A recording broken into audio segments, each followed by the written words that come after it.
Raffi Ahmad ditinggal pergi Nagita Slavina di momen ulang tahun ke-8 pernikahannya pada tanggal 17 Oktober tahun 2022.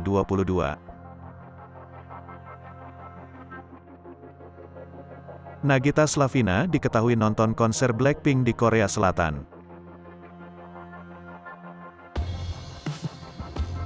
Nagita pergi tanpa Raffi Ahmad dan kedua anaknya. Raffi merasa tak ada masalah jika di momen ultah pernikahannya tanpa kehadiran sang istri.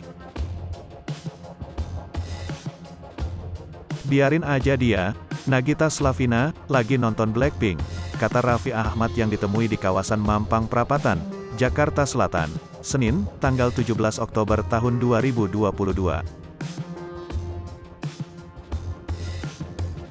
Raffi menilai perayaan mengulang tahun pernikahan tak selalu harus ada perayaan. Yang terpenting, bagi Raffi dan Nagita adalah sama-sama mendoakan. "Kalau aku mah yang penting kitanya sama-sama saling berdoa ya buat kebaikan sama-sama," ucapnya Raffi Ahmad merasa perayaan bisa dilakukan kapanpun.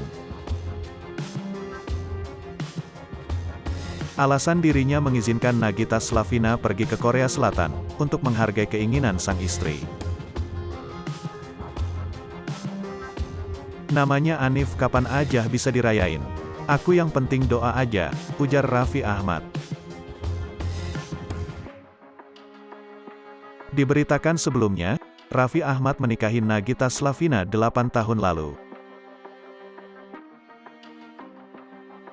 Dalam pernikahannya, mereka sudah dikaruniai 2 orang anak, yakni Rafathar Malik Ahmad dan Rayanza Malik Ahmad.